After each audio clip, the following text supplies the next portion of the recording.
Hey, I'm Hunt, and this is Hunt on LSU, your channel for LSU Fighting Tiger football talk.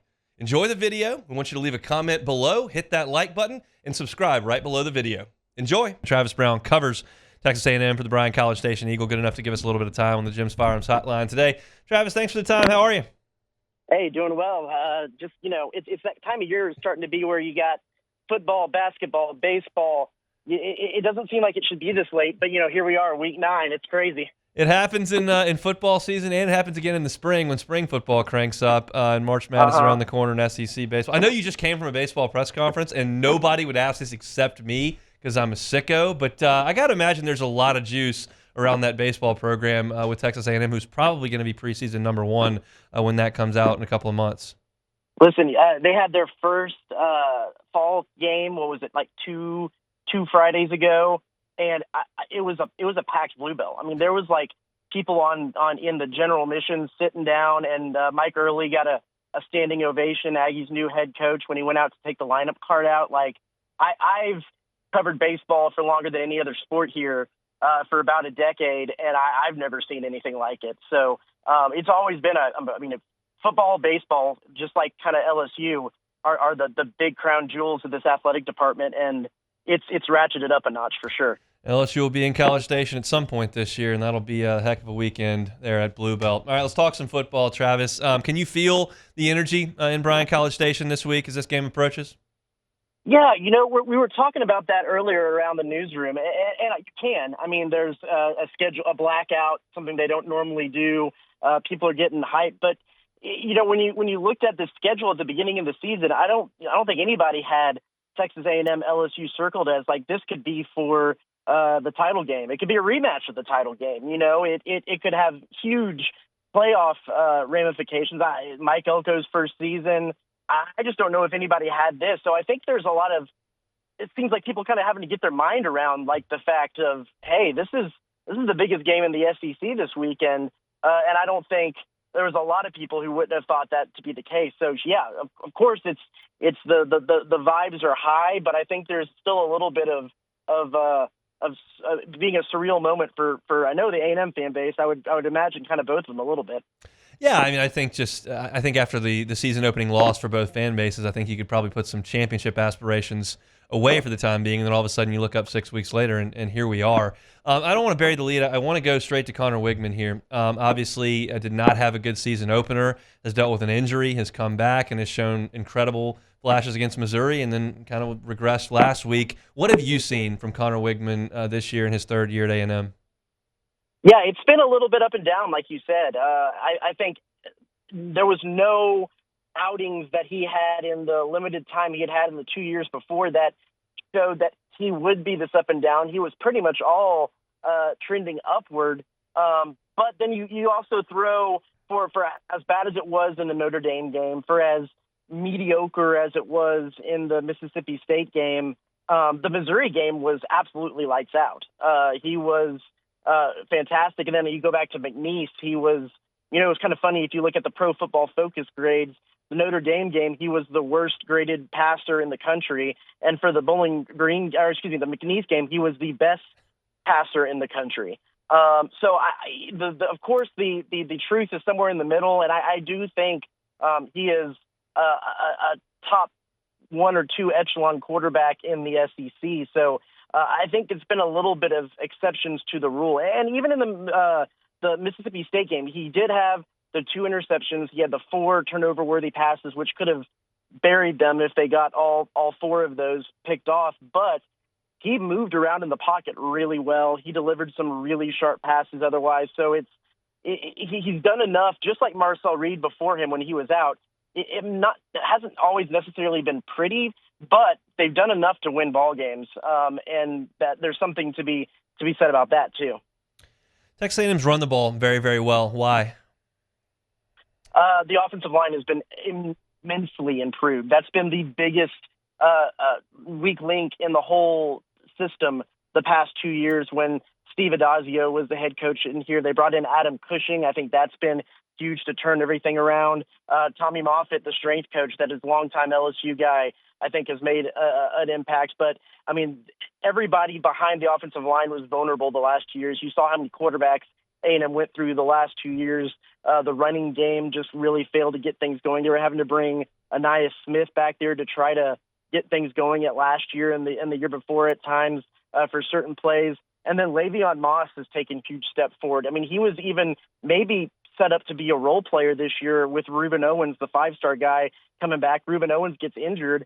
Some people in the fan base around thought that might be a huge knock to the run game, but Le'Veon Moss, from everything Mike Elko and he has said, has really kind of gotten his head on straight this year, built up some of that football IQ, and now he's the one of the SEC's leading rushers. So I think probably the biggest lump of praise needs to be put on the offensive line, but Le'Veon Moss has really stepped up as well.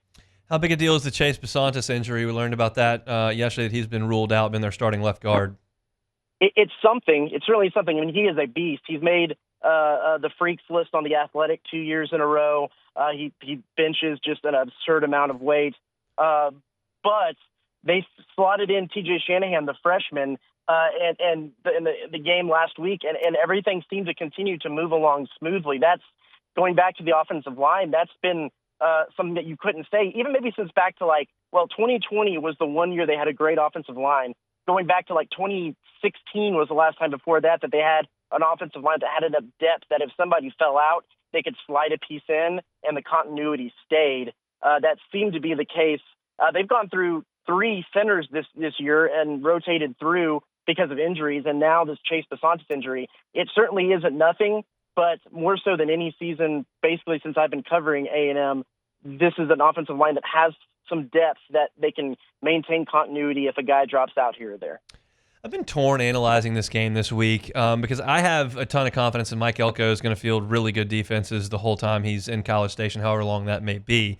But I also look at the opponents that Texas A&M has played, and I go, they're not great offensively. So where do you stand on how good this A&M defense is? I think that the defensive front is as salty as anybody in the league, and probably these are the 2 best defensive fronts that are going to go against each other in the SEC. Maybe save for Georgia, but they all 3 could have a go at it.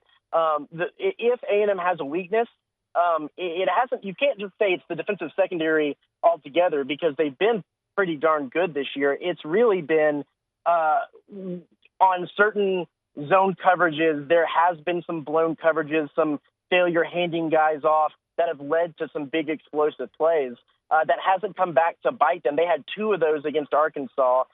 They had 1 against Missouri that was actually called back because of a holding penalty at the line.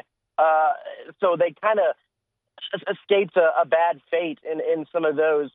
If this will be the best passing offense that they've seen this year. If they have one of those miscommunications, that could be really, really costly. And that's the way that I see LSU can exploit this defense is given some eye candy, some looks that gets some of their defensive secondary guys in confusing spots, and they don't hand off their zone coverages quite like they should. How aggressive do you think Mike Elko is going to be coming after Garrett Nussmeier? Nobody's really had success getting all the way home. They've sped him up a few times, but do you think Mike Elko is going to be aggressive?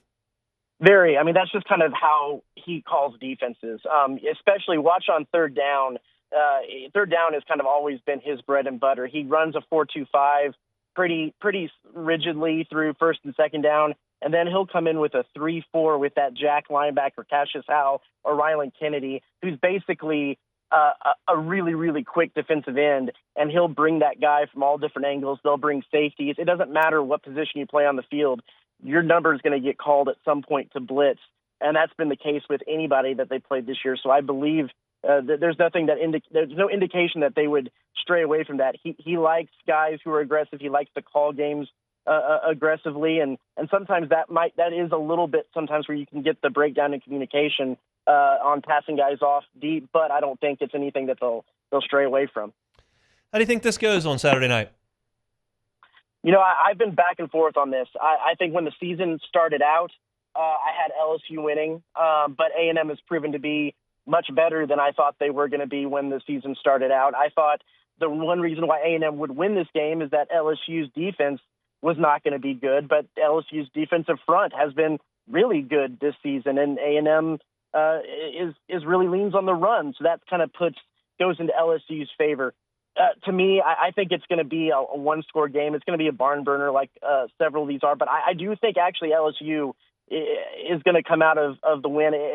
There's going to be one of these games, I thought, that A&M just makes that one mistake in a first-year head coach where they're trying to, nail down a new system, that there's a game that they probably should win that they lose. I think this is a coin flip, but I think LSU has just a little bit more veteran. They have a little bit more time in the systems that are in place. I think LSU is going to win this out. Not to mention, if you go back in history, there's been 8 ranked versus ranked matchups between these two teams, and LSU has won all 8 of them. So they would have to be exercising more demons this year to get that win in a ranked versus ranked game against the Tigers. That's a great nugget there. These weekends make our jobs fun. Enjoy it, Travis. Thanks for the time, man. You got it anytime. Travis Brown, he's there at Bryan College Station. Eagle covers Texas A&M. We appreciate a little bit of his time. We talked about this game so much, and we'll do it in the next segment with Chris Blair as well. I today did a segment on Texas A&M's run game, and I've talked about Texas A&M's pass rush against LSU's ends, and we've talked about a lot. I just feel like this is very likely to come down to Connor Weigman, and I don't know what that says, and we'll talk about it when I make my pick tomorrow. We're 23 hour and 25 minutes away from doing that, but I just feel like if he plays like he did against Notre Dame or Mississippi State, A&M's going to get smoked.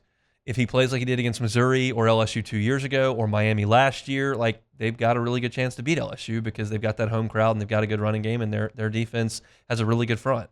So I feel like there are a lot of constants here. A&M's running game's been a constant. LSU's passing game's been a constant. Garrett Nussmeier's been a constant. LSU's pass rush has been a constant. A&M's pass rush has been a constant. There are a lot of things that have kind of been what they've been, and he's just been so all over the place that that's where that's the biggest variable in this game. And I feel like Travis said a little bit of that as well, that there's been some ups and there's been some downs. They didn't survive the down against Notre Dame. They did survive the down last week against Mississippi State, who, in my estimation, is one of the 3 or 4 worst teams in the league. So we'll see. Hey, thanks for watching Hunt on LSU. Before you get out of here, do us a couple of favors. Hit that like button, leave your comments below, and subscribe to the channel for all your Fighting Tiger football talk. See you next time.